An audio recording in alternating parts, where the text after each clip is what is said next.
jangan lupa tolong di subscribe dan ketik loncengnya. Terima kasih.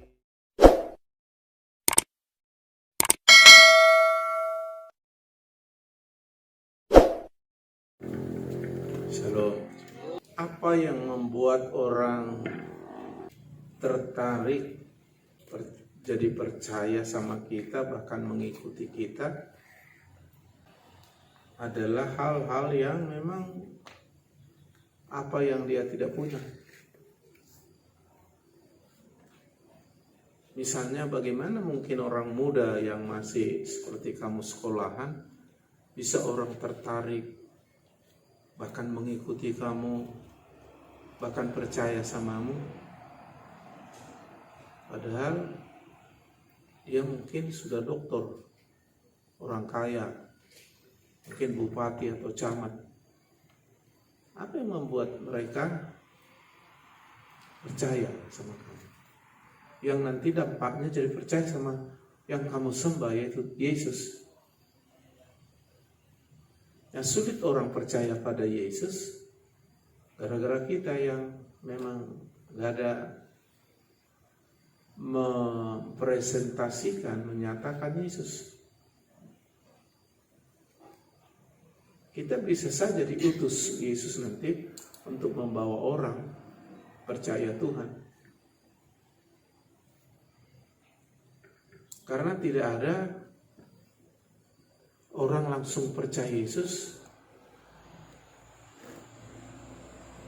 tanpa melalui yang diutusnya. Makanya sejak dulu Nabi, Imam, kan sampai akhirnya Yesus, dan Yesus mengutus murid-muridnya.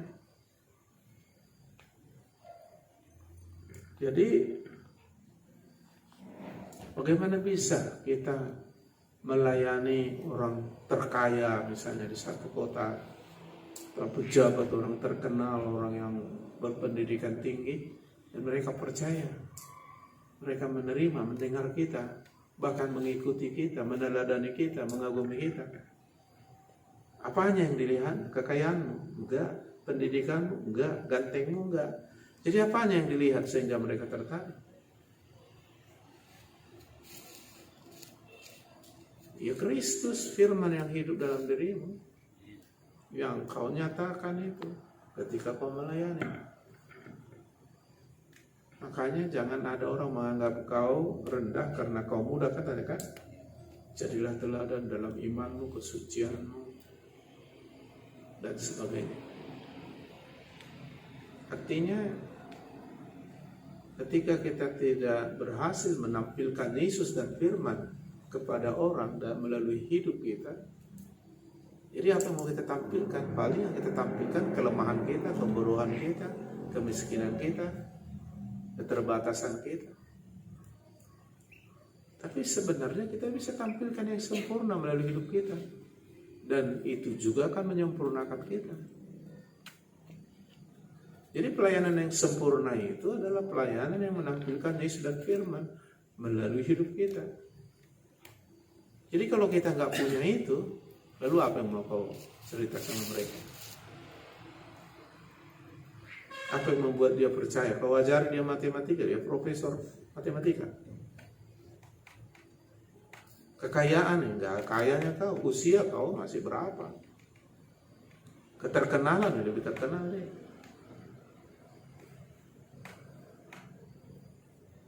Yang mereka tidak punya adalah Yesus dan firman yang luar biasa yang kau miliki, yang kau alami.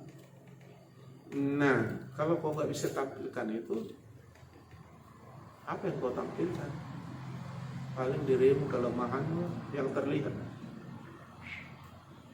Jadi ketika kita ada dalam persekutuan yang intim dengan Tuhan, kita akan mendapat firman, kita akan dipulihkan seperti lagu kita, seakan indah di hadiratmu, berkat melimpah padamu, ku dipulihkan, dibaharui, dalam hadiratmu ada sukacita.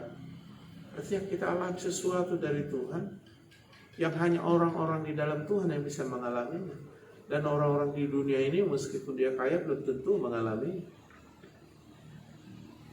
Apalagi kau sudah mengalami hal itu, padahal kau masih muda gitu. Atau kau orang-orang biasa, tapi kau bisa mengalami. Nah itu sebabnya saudaraku, kita harus memiliki persekutuan yang intim dengan Tuhan supaya kita diberi Tuhan semua itu. Firman yang hidup, pengalaman dengan Tuhan, kita diubahkan di hadiratnya.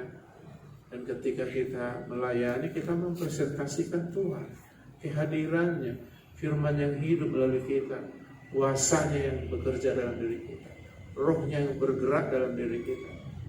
Itu yang kita presentasikan. Jadi ketika kita melayani, yang kita tampilkan bukan diri kita, tapi Yesus firman yang dalam diri kita.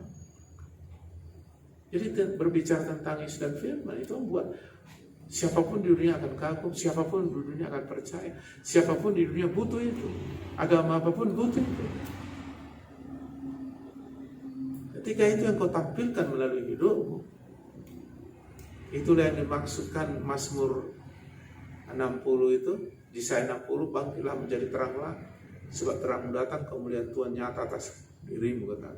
Sedangkan bumi dan bangsa dalam kekelaman, tapi terang Tuhan terbit atasmu, bangsa-bangsa akan berduyun datang kepada terangmu. Terang itu adalah Kristus firman yang real dalam diri kita. Itu terang itu. Dan mereka butuh itu. Makanya raja-raja bangsa-bangsa datang kepada dia butuh itu. Dia ingin memiliki itu. Yesus butuh firman. Yesus butuh Yesus. Siapa yang menyatakannya? Siapa yang menunjukkannya? Adalah orang-orang yang mengalaminya. Siapa yang mengalaminya? Adalah orang yang sungguh-sungguh mencari, mengenal Tuhan, mencari kerajaan Allah. Melalui doa, kita mengalami firman, waktu kita mendengar suara Tuhan, menyimpan dalam hati, merenungkan firman, baca Alkitab, waktu kita berdoa menyembah, kita mengalami Kristus.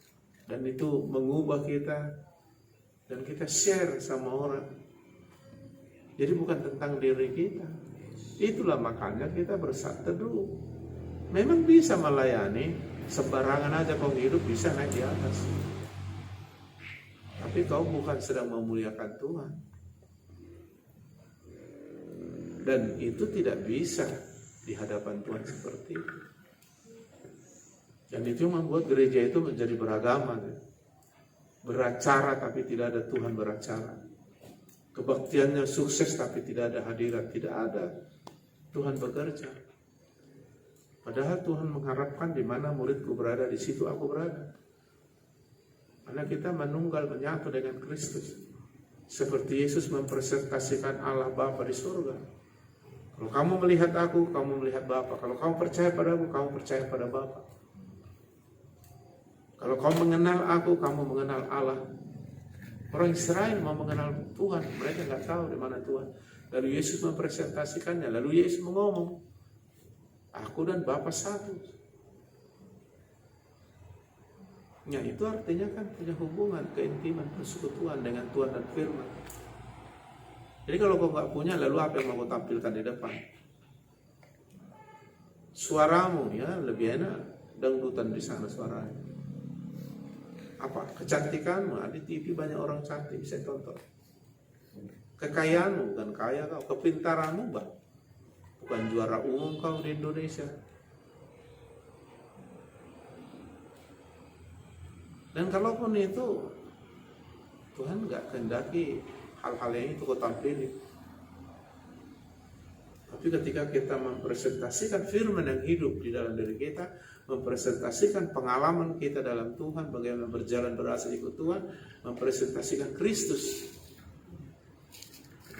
Wah itu, gak semua orang bisa lakukan itu. Hanya anak-anak Tuhan yang mengejar Tuhan, ya kan? Dan akhirnya nampak itu hidupmu diubah. Banyak hal akibat dari itu bisa kau ceritakan.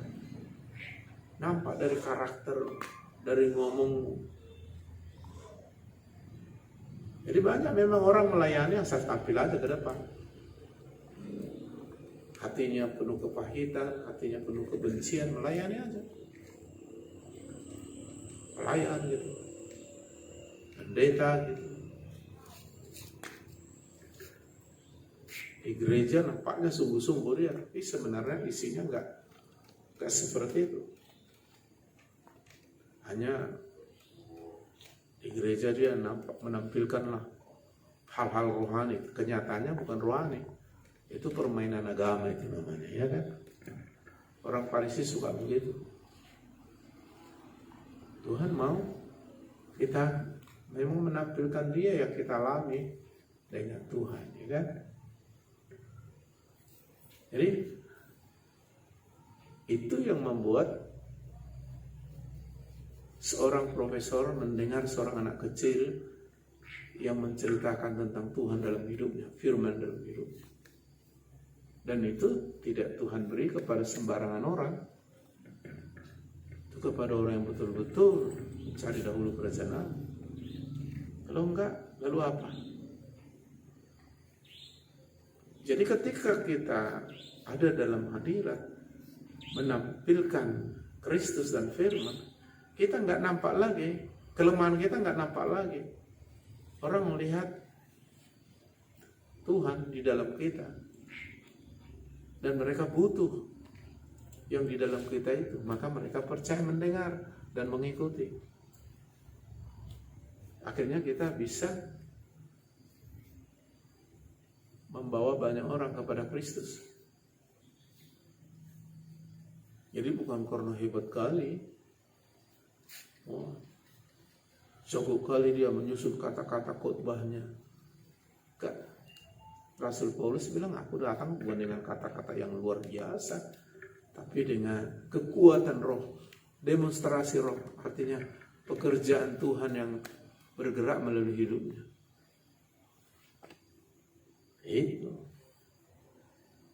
Ya, saya kan udah banyak belajar tentang teologi. Gak ada artinya itu kalau Tuhan gak bergerak. Kayaknya banyak orang sulit memenangkan jiwa kan. Jangankan memenangkan jiwa, memenangkan dirinya pun sangat mustahil, ya kan. Nah, padahal kita bilang bukan hanya memenangkan jiwa kita, membawa mereka menjadi seperti Kristus. Kita menang, tapi lebih dari pemenang. Nah, kita bisa memenangkan banyak orang bagi Kristus.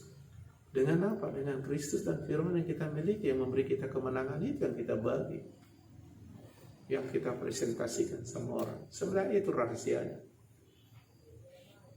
Maka kita mengejar Tuhan lewat doa puasa, lewat baca Alkitab, lewat memprioritaskan Tuhan, menguduskan diri, ya, saat teduh. Kita mau mengalami Tuhan. Baru berdasarkan itulah Tuhan nanti bergerak melalui kita.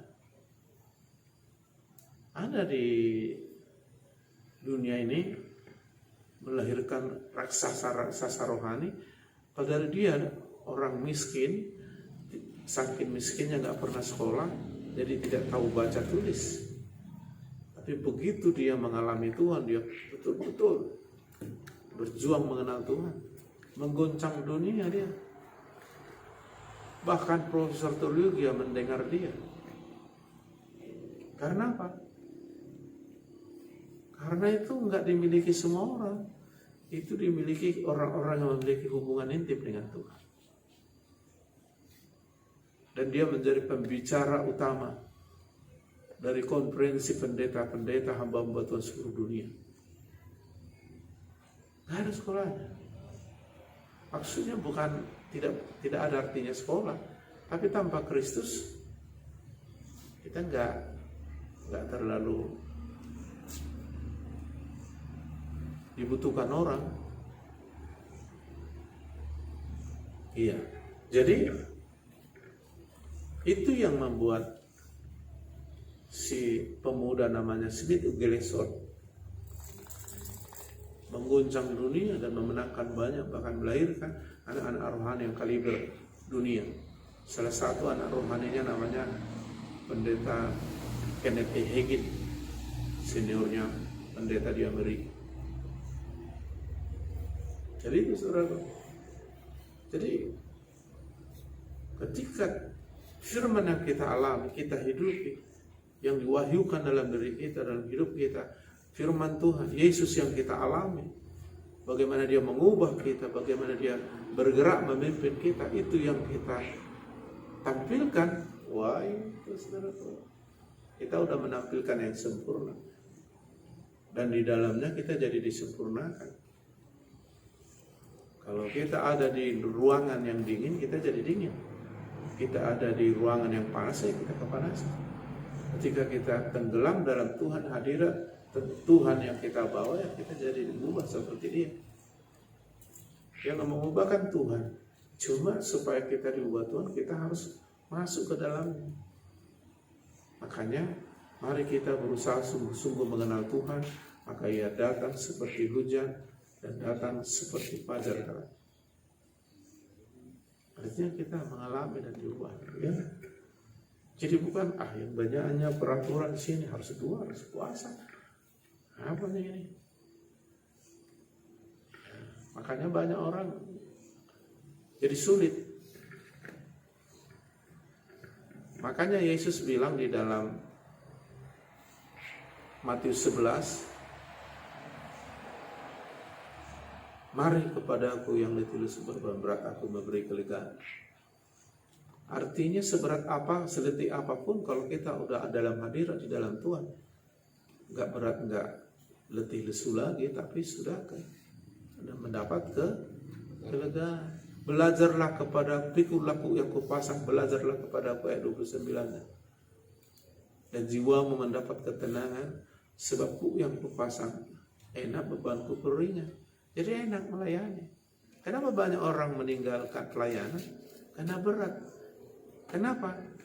Ya karena dia kerjakan dengan caranya, dengan kekuatannya, kemampuannya. Ya nggak bisa lah. Kau mau mengerjakan 100 hektar dengan 100 hektar tanah untuk ditanami sawit dengan cangkol, ya nggak bisa.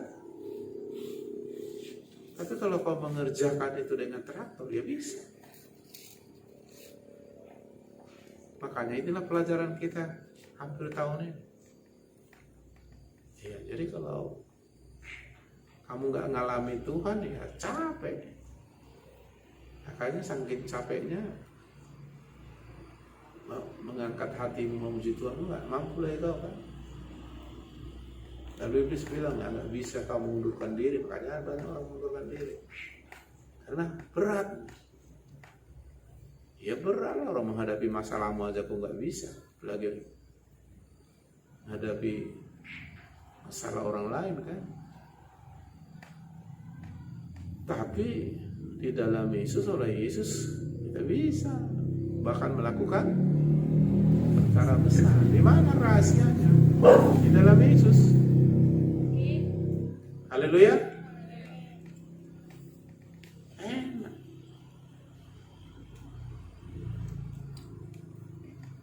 Itu sebabnya mulai dari mendengar sungguh-sungguh suara Tuhan. Lalu nanti kau menikmatinya, didorong, timbul imanmu.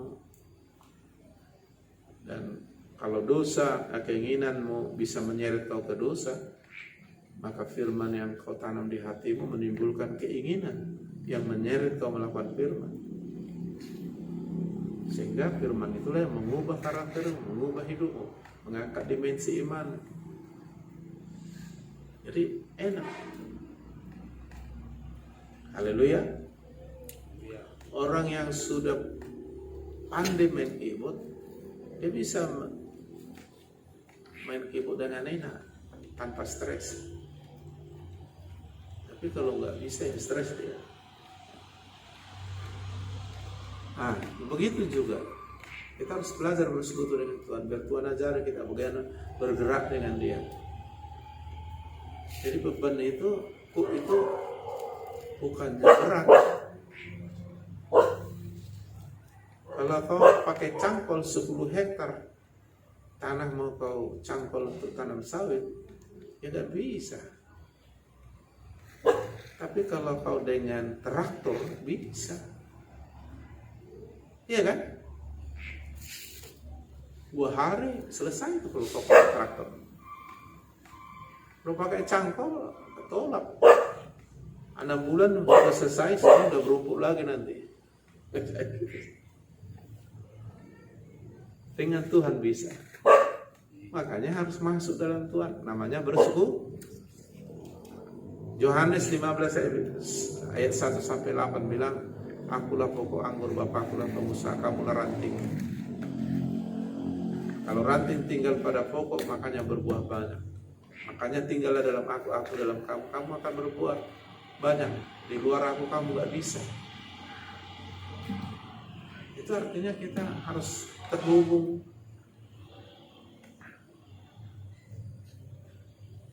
Gitu ya. Bisa itu kalau kau betul-betul mau ya. Ya, pada dasarnya kita kan sama semua. Tapi ada yang mau dan mau dia tahu. Ada yang mau tapi nggak tahu kan, makanya dengar baik-baik supaya tahu. Iya, lalu terjadilah pengalaman dalam krisis yang mengubah. Itu yang dibutuhkan dunia. Jadi memenangkan dunia itu, memenangkan jiwa itu gimana caranya? Bukan caranya yang penting. Engkau dengan Tuhan, nanti di dalamnya kau akan lihat bagaimana itu. Haleluya. Jadi kau bisa mengekspresikan lewat apa aja Kristus itu. Lewat musik, lewat nyanyi, lewat kesaksian, lewat ngomong, lewat khotbah, lewat doa, lewat apa aja bisa. Kau lewat menduakan orang, bisa kau ekspresikan Kristus dan firman-Nya. Jadi bukan hanya lewat khotbah, makanya Pak Pendeta saja yang bisa menangkan jiwa, orang nggak pernah khotbah. Banyak hal yang membuat orang bisa mengenal Kristus melalui kita. Penginjilan itu gaya hidup sehari-hari, itu bukan soal khotbah. Banyak orang berkhotbah satu pun tak ada jiwa dimenangkan kan? Karena tidak mempresentasikan Tuhan dan firman yang luar biasa dalam dirinya.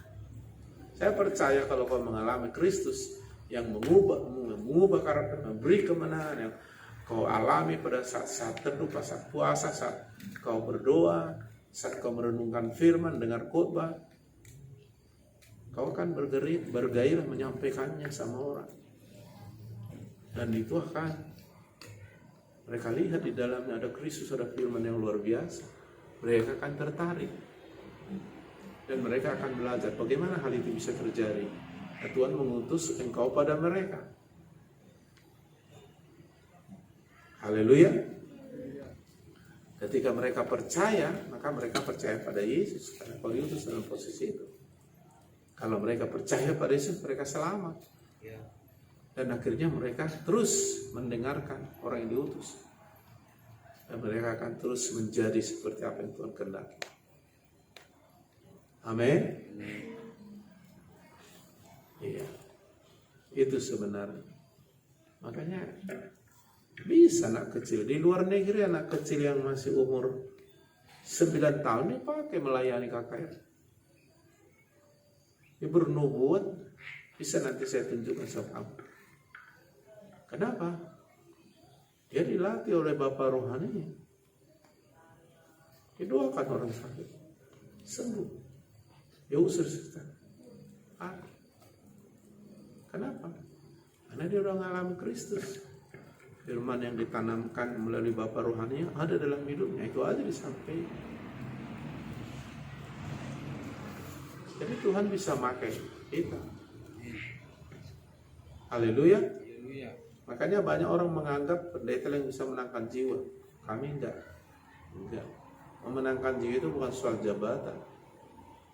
Gaya hidup orang Kristen. Kenapa? Karena dia mempresentasikan Yesus melalui hidupnya, firman yang nyata melalui hidupnya. Jadi orang jadi dengar suara Tuhan. Orang mengalami hadirat Tuhan melalui kita. Orang melihat karya Tuhan melalui hidup kita. Orang mendengar, mengalami kasih Tuhan melalui hidup kita. Tuhan menjamah orang lain melalui hidup kita. Karena Tuhan dan kita menunggal. Haleluya.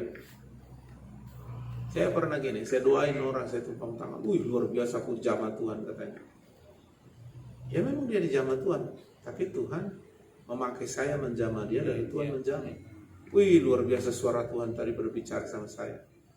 Padahal yang diutus menyampaikan suara Tuhan itu. Wih, luar biasa tadi dalam kebaktian itu. Tuhan hadirnya atau apa? Itu melalui kita.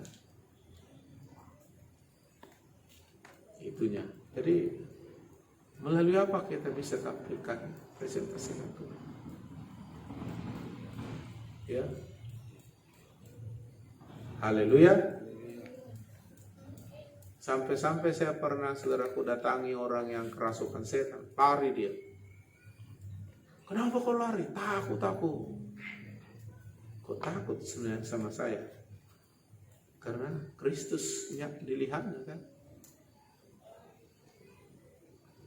Kalau hanya saya yang dilihatnya, taunya aku, siapa kau katanya. Tapi ketika kita hidup dalam Kristus, dalam firman, dia lihat Kristus, takut dia, lari dia. Sehingga saya bilang, tangkap, bawa sini. Nah, jadi ketika kita melayani, kita sedang membawa hadirat Tuhan. Yang ada kita miliki, membawa firman yang kita hidupi, membawa pengalaman yang baru, membawa kasih yang kita alami dalam diri kita. Pokoknya membawa Kristus yang kita alami dalam diri kita. Dengan cara apapun itu. Mau lagi di mimbar, mau tidak di mimbar. Apalagi di mimbar memang sengaja kan. Paham ini? Ini makanya kita harus mengutamakan hubungan dengan Tuhan dulu. Ya kalau enggak ya kelemahanmu aja yang kau tampili. Apa mana suka orang kalau itu yang kau tampili? Ya hanya orang-orang yang tidak mengikut Tuhan suka itu gayamu itu. Kalau orang yang mau mengikut Tuhan atau orang yang mencari sesuatu yang lebih lagi dalam hidupnya, ya dia butuh Tuhan, dia butuh firman. Nah, siapa yang bisa menyampaikannya? Yaitu orang-orang yang mengalami dan memilikinya. Itu ya. Haleluya. Haleluya. Jadi bisa nanti kamu menangkan jiwa dengan cara yang luar biasa, yang memang tidak ada pala kau pelajari itu, tapi Tuhan bergerak melalui engkau.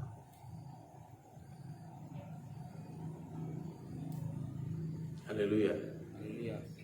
Waktu kami kunjungan ibadah ke HC, saya berdoa, Tuhan, aku mau menyatakan firman-Mu yang hidup, Kristus yang nyata.